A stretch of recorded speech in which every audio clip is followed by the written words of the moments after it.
பேசுங்க, நல்லதை பேசுங்கள், இல்லை என்றால் மௌனமாக இருங்க. என்ன காரணம் அப்படின்னு சொன்னா, இந்த அதிகமாக பேசுவது இருக்குது, அது பெரும் பிரச்சனைகளை உருவாக்கிடும். அதிகமாக பேசுவது தேவையில்லாத பெரும் பிரச்சனைகளை உருவாக்கிடும்.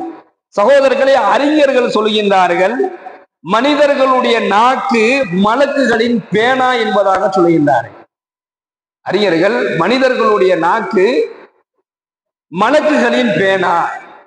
அந்த மனிதனுடைய அந்த வாயிலிருந்து வரக்கூடிய அந்த உமிழ் நீர் தான் அதனுடைய மை என்பதாக சொல்வார்கள். நாம என்ன பேசுறோமோ அதை ஒரு மலக்கு எழுதிக்கிட்டே இருக்கிறார், அதை ஒரு மலக்கு பதிவு செஞ்சுக்கிட்டே இருக்கிறார்.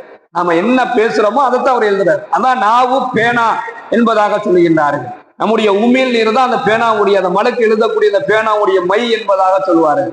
நம்ம என்ன பேசுறோமோ அது பதிவு செய்யப்படுது. அல்லாஹ் குர்ஆன்ல பதிவு செய்யலாம். நீங்கள் என்னெல்லாம் செய்தீர்களோ, நீங்கள் எதையெல்லாம் பேசினீர்களோ எல்லாமே பதிவு செய்யப்படுகிறது என்பதாக அல்லாஹ் கூறுகின்றான்.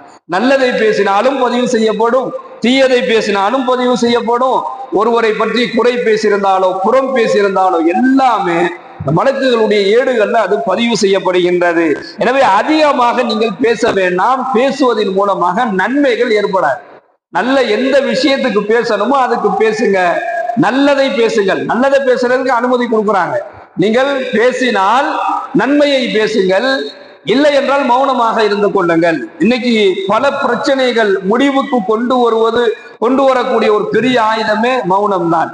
இன்னைக்கு குடும்ப பிரச்சனைகளை ரொம்ப சுருக்கமா முடிக்கணும்னு ஒருத்தர் விரும்பினாருன்னா அதுக்கு மௌனம் காரணமாக இருக்கலாம். அவர் மௌனத்தை கையாண்டாருன்னா இந்த குடும்பத்துல பல பிரச்சனைகளை அவர் முடிச்சிடலாம். இன்னைக்கு உறவுகளுடைய பிரிவு நிலை எதுல ஆரம்பிக்குது அப்படின்னு சொன்னா அந்த பேச்சுல தான் ஆரம்பிக்குது. அப்ப அந்த இடத்தில் ஒரு மௌனத்தை கடைபிடித்தால் உறவுகளுடைய பிரிவு நிலையும் அந்த பிரச்சனையும் தீர்ந்தணும். குடும்ப பிரச்சனை, ஒரு கணவன் மனைவியாக இருக்கட்டும், அந்த பிரச்சனை, மற்ற எல்லா விதமான பிரச்சனைகளுக்கு உண்டான முடிவும் மௌனத்தில் இருக்கிறது என்பதாக பெருமானார் ஸல்லல்லாஹு அலைஹி வஸல்லம் சொல்லி காண்பித்தார்கள். அருமையான சகோதரர்களே, சொல்லுவார்கள், நீங்கள் கீழே கொட்டிய எந்த பொருளை வேணாலும் எடுத்து விடலாம், உதாரணத்திற்கு அரிசியை கூட அள்ளி விடலாம், ஆனால் கொட்டிய வார்த்தைகளை அள்ள முடியாது.